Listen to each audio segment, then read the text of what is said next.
दोस्तों, नमस्ते। प्रयाग में हूँ रेखा और मैं उम्मीद करती हूँ कि आप लोग सब ठीक होंगे। मैं भी ठीक हूँ।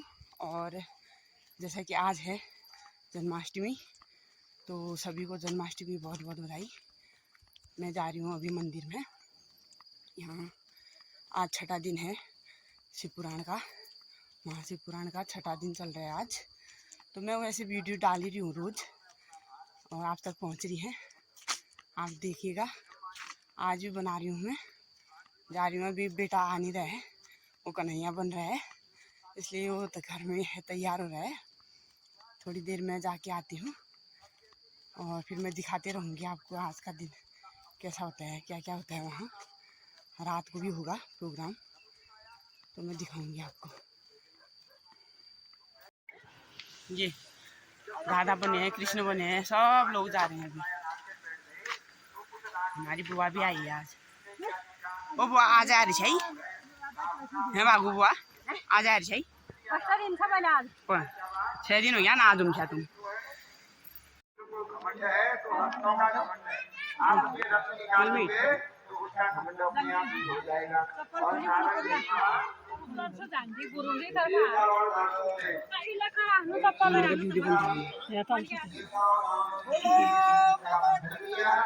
जय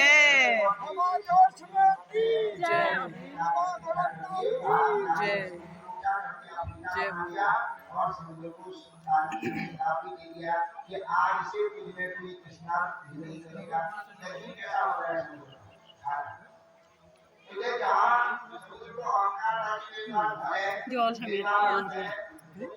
जोर समेत और दिन गया कोड भी है जो जैसे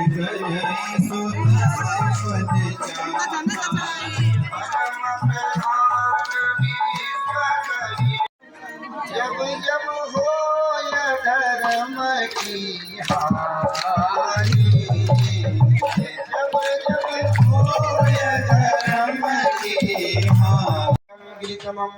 जन्म सिंधु पात्रे गुरुतरुवरु शाखा लेखनी पुत्र मुहुर्वी लिखति यदि गृहीत्वा शारदा सर्वकालम तदपि तव गुणानामी सपारम नयाति। पूरे समुद्र की साई बना दे, वृक्षों की कलम बना दें और लिखना प्रारंभ कर दें, फिर भी जो है ऐसे सत्पुरुषों के गुण नहीं लिखे जाते। तो आज जो जलंधर है उसको क्रोध आ गया कि देवताओं ने मेरे पिता समुद्र के जो है रत्न हरण कर रखे हैं, और मेरा पिता जो नदियां जहां आकर के ठहरती थी, जहां आराम मिलता था, ऐसे मेरे पिता नीरस हो गए। मेरे पिता को कोई पूजता नहीं है, न मेरे पिता में कोई जप करता है, न कोई तप करता है, क्योंकि मेरे पिता के जो 14 रत्न थे देवताओं ने उनका हरण कर दिया है। क्यों किया हरण? क्योंकि समुद्र को क्या किया, पार्वती पर गलत नजर डाल दी। पार्वती पर हरण, गौरी हरण लालसा, गौरी का हरण करना चाहा, फलस्वरूप अपने ही जो गुण है, जो रत्न है, वह सब चले गए। तब नारद जी को ब्रह्मा जी कहते हैं कि बेटा तुम कह रहे हो कि संसार में दूसरा मनुष्य सुख देता है, दूसरा ही मनुष्य सुख दुख देता है, पर मैं तो यह कहता हूँ न कोई मनुष्य किसी को सुख देता है, न कोई मनुष्य किसी को दुख देता है। दुख और सुख मनुष्य अपने ही कर्मों से प्राप्त करता है। संसार में क्या नहीं है, सब कुछ भगवान ने दिया है। हाथ दिए, पाँव दिए, भैया हाथों से शुभ कार्य करो, पाँवों से मंदिरों को जाओ, तीर्थों के जाओ, नेत्रों के द्वारा भगवान के दर्शन करो, कानों के द्वारा भगवान की कथा सुनो, है पवित्र कीर्तन करो, वाणी के द्वारा भगवान का नाम गाओ। सब कुछ कर्म करने के लिए जो है मानव को बना दिया, फिर भी मानव कुसंग में पड़ जाता है, सत्कर्म नहीं करता। और जब कर्म नहीं करेगा तो फल कहाँ से मिलेगा, और जब फल ही नहीं मिला है तो फिर कहता है दोष किसको लगाता है, भगवान ने क्या किया, क्या दिया भगवान ने मुझे, भगवान ने क्या दिया है, क्या दिया है, भगवान ने क्या नहीं दिया है, सब कुछ भगवान ने दिया है। भैया कर्म कर और खा। अब हम लोग क्या है, दोष तो काल ही, कर्म ही, ईश्वर ही, मिथ्या दोष लगाए। कभी समय को कहते हैं ये समय, काल माने समय, ये समय मेरा अच्छा नहीं चल रहा है। कभी कहते इतने कर्म कर दिए फिर भी हमको सफलता नहीं मिल रही है, और कभी भगवान पर दोष लगा देते हैं। तो यह आलसी पुरुष जो होते हैं, कर्महीन है, वो दूसरों पर प्रत्यारोपण कर देते हैं अपने दोषों का। इसलिए नारद, इस संसार में वही मनुष्य श्रेष्ठ है जो मनुष्य नित्य निरंतर धर्म के पथ पर चलता रहता है, जो दूसरों का दुख नहीं देख सकता है, दूसरों की सेवा करता है। ये जीवन क्या है? परोपकार के लिए तो भगवान ने जो है ये शरीर बनाया है। परोपकाराय दुहन्ति गावः, परोपकाराय वहन्ति नद्याः, परोपकाराय फलन्ति वृक्षाः, परोपकारार्थमिदं शरीरम। गायें हैं, दूध देती हैं, खुद पीती हैं क्या? दूसरे लोगों के लिए, परोपकार के लिए। नदियां स्वयं तो पवित्र हैं और दूसरों के उपकार के लिए वह नदियां रात दिन बहती रहती हैं। ये फल छाया दूसरों के लिए देते हैं, फल दूसरे, लकड़ी दूसरों के लिए, सब कुछ वृक्ष भी क्या है? परोपकार के लिए। तो यह शरीर भी क्या है? पर उपकार के लिए है, दूसरों के उपकार के लिए।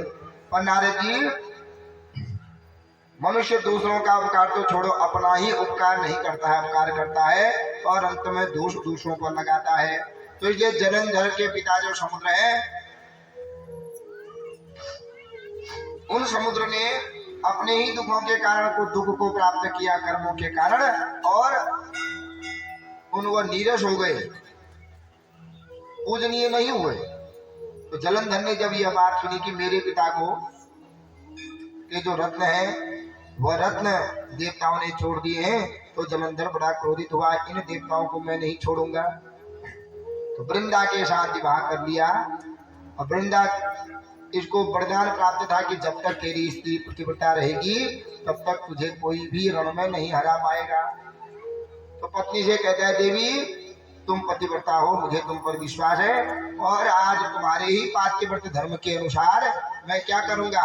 मैं देवताओं के इंद्रलोक में जाता हूँ और वहां देवताओं का वध करके उनका राज्य छीन लेता हूँ, क्योंकि कपट के द्वारा इन देवताओं ने मेरे पिता के जो रत्न थे उनको हरण कर रखे हैं।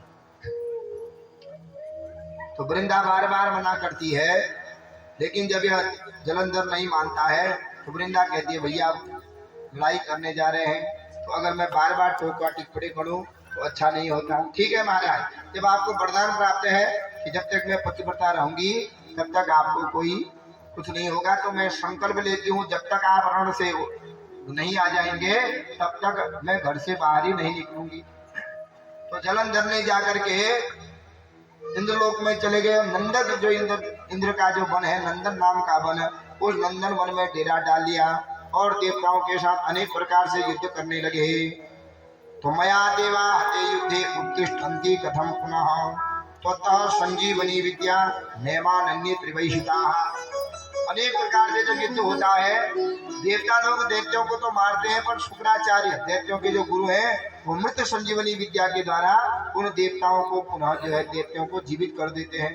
देवता लोग भयभीत हो गए, भैया ये दैत्य मर क्यों नहीं रहे हैं। जब देवता लोग हारने लगे तो दौड़े दौड़े बृहस्पति के पास गए, गुरु के पास। संकट के समय में गुरु के पास जाना चाहिए। जिस समय किम कर्तव्य विगुण हो जाए, हम क्या करें, कैसा करें, बुद्धि में कुछ ना आवे, उसे विद्वान के समय में पास ज्येष्ठ जो जिन पर वह परिस्थिति आ चुकी है, जो श्रेष्ठ है, जो सजमार्ग बताते हैं, उनकी शरण में जाना चाहिए। तो यह बृहस्पति की शरण में गए। गुरु जी क्या करें, दैत्य मर नहीं रहे हैं। यह सुनकर के गुरु कहने लगे, पलायत यद्ध्वं सुराः सर्वे द्रोणो नास्ति गिरिर्महान् ध्रुवं ध्वस्तस्य दैत्येन आतोदितयेनहि जलंधरो महादैत्यो नायं जेतु क्षमो यतः रुद्रांश संभवो येष सर्वामर रविमर्दनः।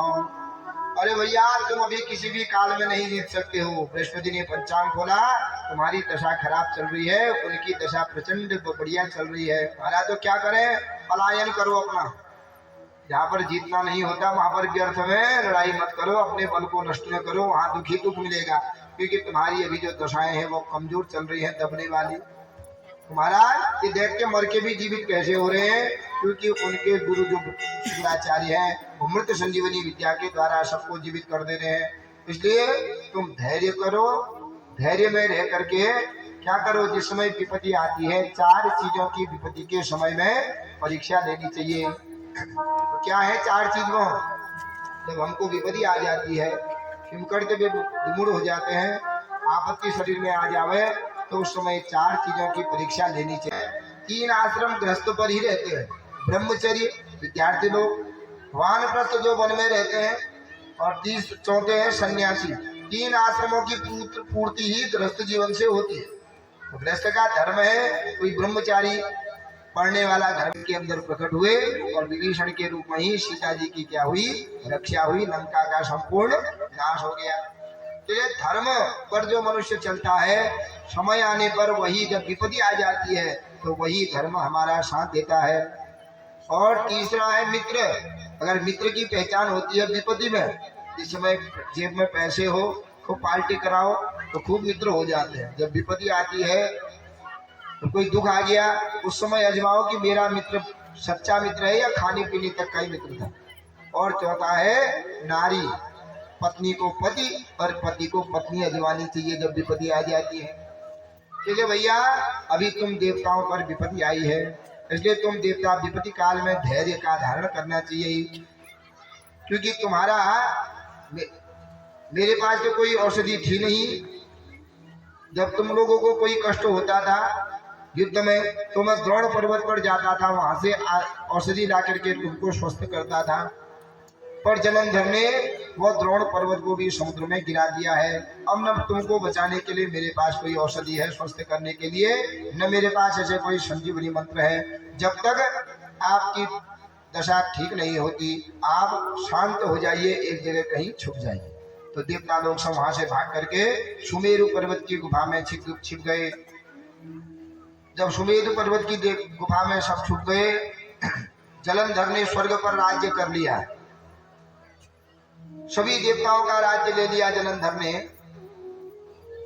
अब देवता विचार करने लगे जलंधर को कैसे नष्ट करें, कैसे नष्ट करें। एक दिन क्या हुआ, नारद जी से कहा महाराज आप ही जो है पूजनीय हो, देवता असुर दानव मानव सब आपकी पूजा करते हैं, आप जा करके हमारा कुछ कर्म करो। नारद जी कहते चिंता न करो, मैं तुम देवताओं का कार्य करूंगा।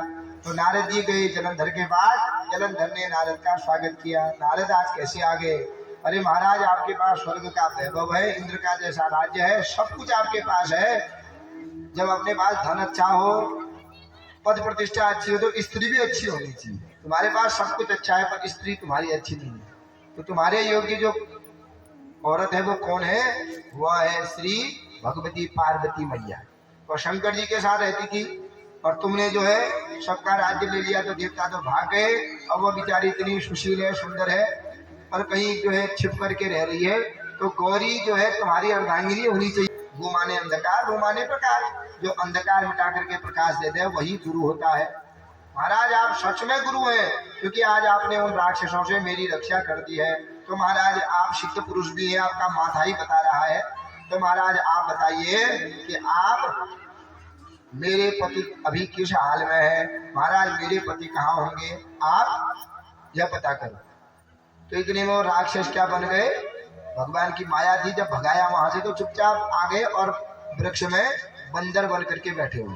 तो भगवान ने उन बंदरों की ओर देखा, विष्णु भगवान ने, ब्राह्मण ने, और उनसे कहा जाओ पता करके आओ। तो बंदर गए और जाकर के क्या ला रहे हैं? जलंधर के मरे हुए शरीर को ला रहे हैं। जलंधर जबकि स्वस्थ है वहां, तो वहां जलंधर का 2 बंदर गए, कोई हाथ ला रहा है, कोई जलंधर का सिर लाया, कोई पांव लाए, और उन ब्रह्मचारी और ब्राह्मण और वृंदा के सामने रख दिए। यह देख करके वृंदा मूर्छित हो गई कि मेरे पति तो मर चुके हैं, मुझे तभी अपशकुन हुआ।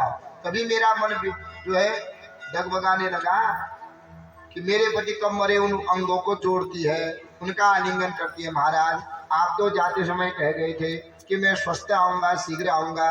महाराज आपको कितनी पीड़ा हुई होगी, इन देवताओं ने आपको कितना कष्ट कर दिया है। आपका तो संपूर्ण अंग ही भंग कर दिया है। रोने लगी, रो करके ब्राह्मण से कहते हैं महाराज आप तो मुझे सिद्ध पुरुष लगते हैं, आप ऐसा करो मेरे पति को जीवित कर दो।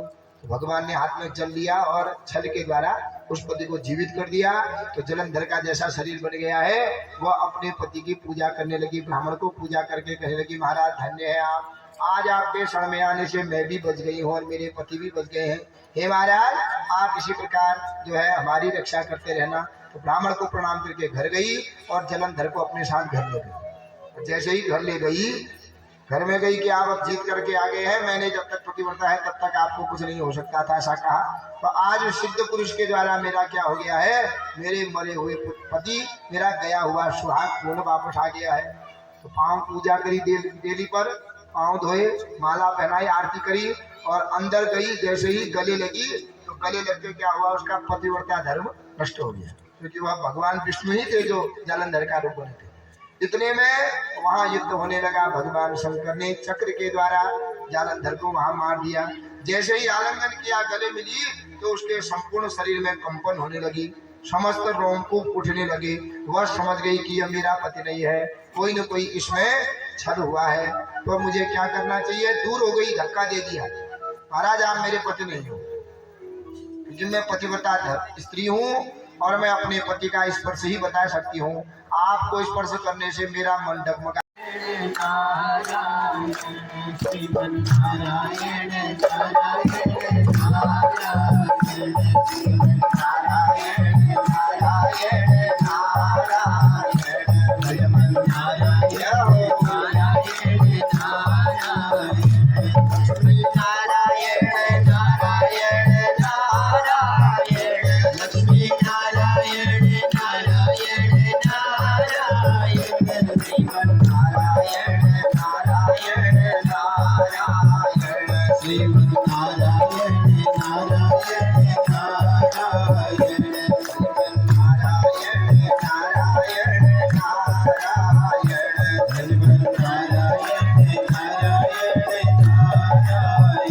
नदियों को का जो जल है वह शंख पर प्रतिष्ठित हो जाता है। हमारे पास गंगा जल नहीं है, कुछ करें, नहाना है, धोना है, क्या करें, शंख में जल डाल दें तो शंख का जल गंगा जल माना जाता है। तो सभी देवताओं को गंगा शंख से नहलाना चाहिए, पर भगवान शंकर को शंख की आवाज और शंख का जल प्रिय नहीं है। इसलिए शिवालय में शंख बजाना और जो है शिव जी को शंख के द्वारा जल चढ़ाना भगवान शिव जी जो है प्रेम नहीं करते। भगवान विष्णु को तो अति प्रिय है। जो लक्ष्मी चाहता है, कहते हैं, वो नित्य शंख की पूजा करे, शंख में रोज तुलसी का पत्ता चढ़ावे। ऐसा करने मात्र से लक्ष्मी दौड़ी दौड़ी चले आती है। जिस घर में नित्य शंख ध्वनि होती है, शंख है लक्ष्मी के भैया, तो लक्ष्मी उस घर में दौड़े दौड़े चले आती है। इसलिए घर में शंख बजाने से आगमार्थम देवाला, देवता लोग दौड़े दौड़े चले आते हैं और राक्षस लोग शंख की ध्वनि सुनकर के भाग जाते हैं। फिर राक्षस समझते हैं शंखचूड़ हमारा बिरादर है और बजाना माने यह रो रहा है, इसका मतलब यहाँ देवताओं के द्वारा हम दैत्यों पर कोई जो है यंत्र तंत्र कर रखा है या कोई पीड़ा होने वाली है। इसलिए देवता लोग जहाँ शंख की ध्वनि होती है, घंटे की ध्वनि होती है, वहां दौड़े चले आते हैं। राक्षस भूत पिशाच डाकिनी शाकिनी उस स्थान से दौड़ करके भाग जाते हैं कि यहाँ पर अब हमारा कोई अहित होने वाला है। इसलिए हर जो वर्ण है उन वर्णों को अपने घर में शंख घंटा आदि रखनी चाहिए। तो कहते हैं पर स्त्रियों को शंख ध्वनि नहीं करनी चाहिए।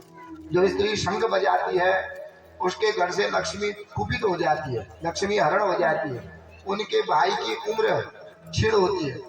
स्त्रियों को शंख बजाने से भैया की उम्र क्षीण होती है, भाई पिणाक बन जाए ना तो भैया की उम्र क्षीण हो जाती है। इसलिए स्त्रियों को शंख बजाने से अकाल पड़ जाता है, स्त्रियां और शूद्र वर्ण हो जाता है, सफल नहीं मिलता। सत्यनारायण की हम लोग कथा करें, अन्य कोई भी पूजन करें कृष्ण भगवान की, सभी देवताओं में तुलसी चढ़ती है, पर गणेश जी को तुलसी निषिद्ध कही गई।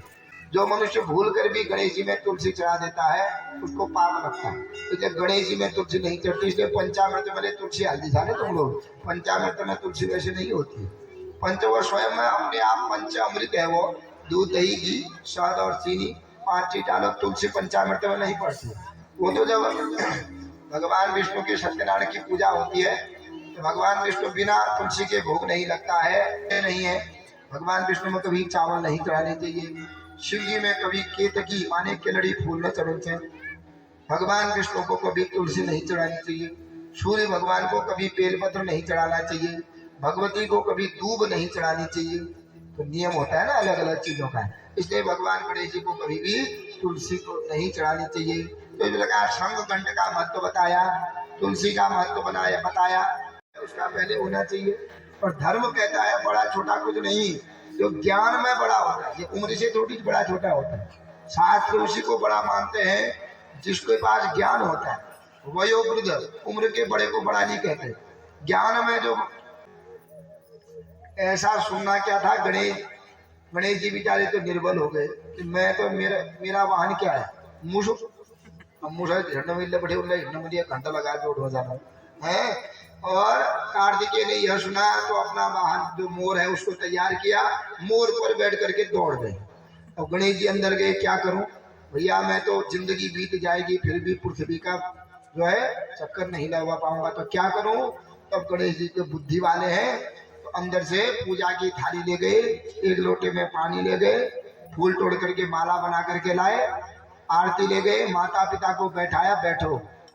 माता पिता कहते हैं भैया हम तो समझते थे बुद्धिमान है तो निर्बुद्धि दे है। शादी की बात आई तो वो तो चला गया, न जाने वो कहाँ पहुंच गया होता। तू हमारी पूजा क्यों कर रहा है, जल्दी जा शीघ्र, क्योंकि जो पहले आएगा उसका विवाह पहले करेंगे। अरे बैठो तो सही। तो उन्होंने माता पिता के पांव धोए, उस चरणामृत को पान किया, उनका तिलक किया, माला पहनाई, पूजा की। पूजा करने के बाद 7 बार परिक्रमा की और पांव में दंडवत प्रणाम कर दिया। पार्वती जी कहती है बेटा तो मेरा ज्यादा प्रिय है, इसलिए तो अब तो जा माँ, मेरी तो परिक्रमा होगी पृथ्वी की। कैसे हुई, क्योंकि शास्त्र कहते हैं माता पिता की पूजा करके जो परिक्रमा करता है, पृथ्वी की परिक्रमा करने का फल उसको अनायास ही प्राप्त हो जाता है। शंकर जी भी समझ गए भैया यह खाली ऐसा नहीं है, प्रथम पूजनीय खाली नादन हाथी जब मुंह बनाती नहीं है, दिमाग जो है बड़ा जो है गंभीर है। तो यही तो सभी शास्त्र का प्रमाण है। पृथ्वी की कितनी भी परिक्रमा करो, कितने भी मंदिरों में जाओ, पर माता पिता की जो पूजा नहीं करता, उनसे अच्छे शब्द नहीं बोलता, पूजा का फल नहीं मिलता। किसी को न पूछता हो। और परसों को ज्योतिर्लिंग की कथाएं आएंगी, 12 ज्योतिर्लिंग है, 4 दिन और बचे हैं, तो अनेक प्रकार की कथाएं आकर के कथाओं को श्रवण करें। भगवान कपिल चंदनगिरी महाराज जी मुख्य इस कथा के जो है प्रणेता है। समस्त ग्रामवासियों का, क्षेत्रवासियों का जो सहयोग कथा में हो रहा है, पर मुख्य तो यह पद्मगिरी जी महाराज बैठे हैं, तो इन्हीं का जो है धन 2 लाख रुपया जम के रखे बाबा। तो इन्हीं के जो है पुण्य की कमाई हुई, उस पुण्य की कमाई से यह महायज्ञ हो रहा है जन कल्याण के लिए। तो तन मन धन के द्वारा जो है सहयोग करें और यज्ञ को पूर्ण करें।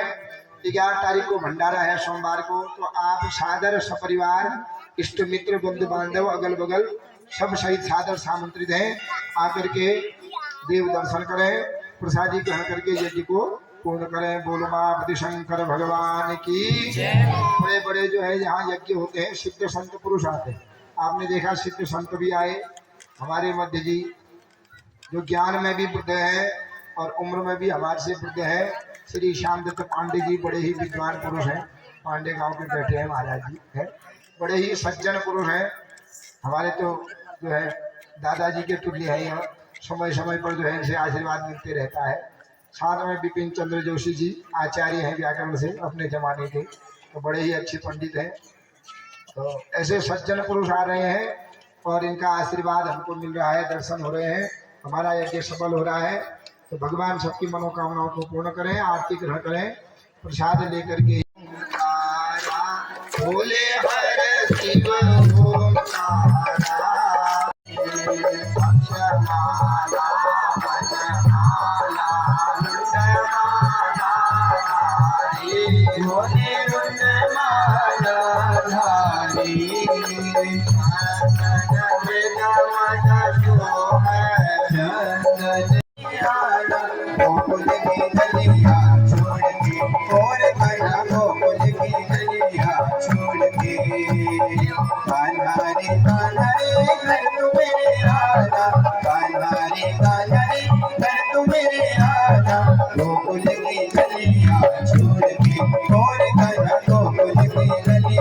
छोड़ दे माखन चोराना तेरा अच्छा नहीं है।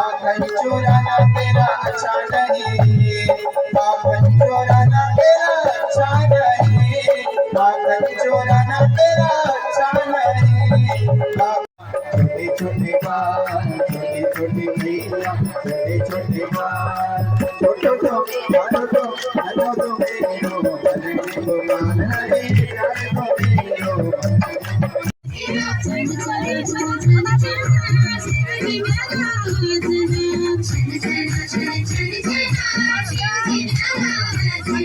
सच बताए पार्वती शिव जी तेरा कांचना।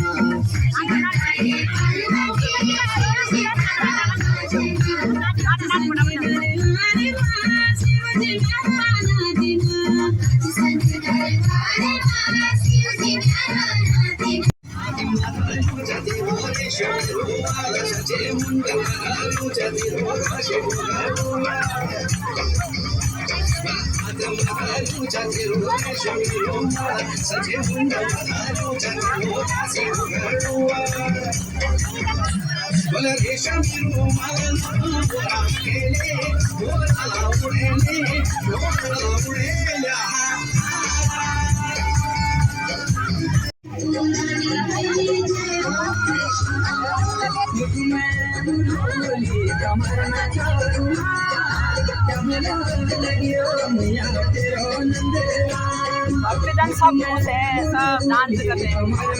दादी वाली बनी तो आवाज दी। दादी वाली बनी है ना।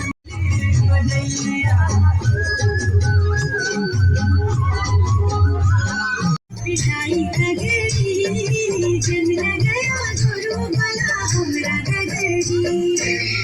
सलाम या कगड़िया कर तुम्हारी सोला सोलेनी जिंदगा।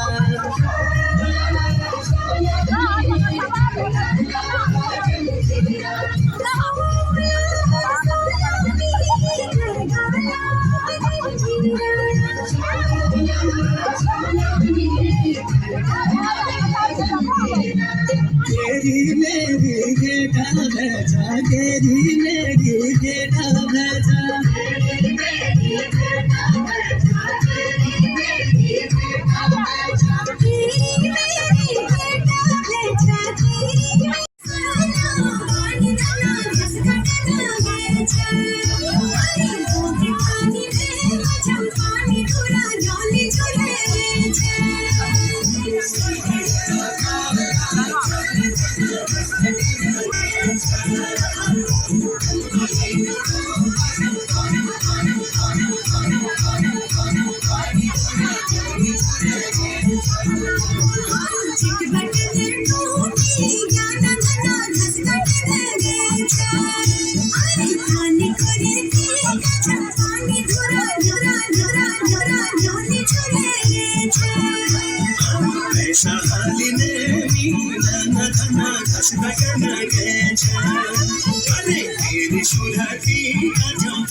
सब भक्तजन खूब मगन होकर डांस कर रहे हैं। देखिए खूब मजे आ रहे हैं, बहुत ही अच्छा हो रहा है। आप लोग भी आइए, डांस कीजिए, भजन कीजिए और कथा सुनिए।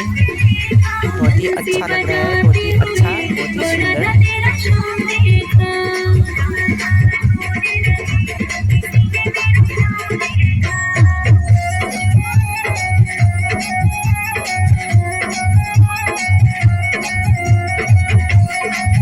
तो अब चलते हैं घर को, और शाम को भी आना है। आज जन्माष्टमी है, बच्चों को भी लाना है। तो अभी आज के लिए इतना ही।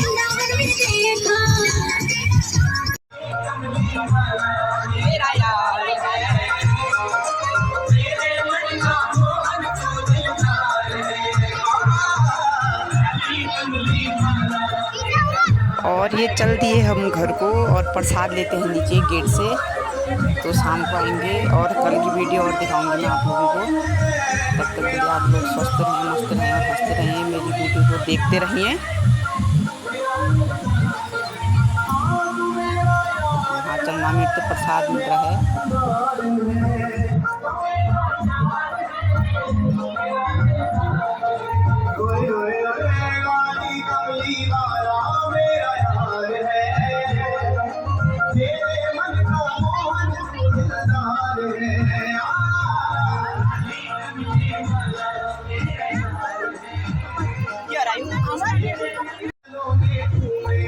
सब घर के आ गया ना। जय हो, खूब नाच करे। तो आज के लिए इतना ही, अगली वीडियो में फिर होंगी, तब तक के लिए बाय।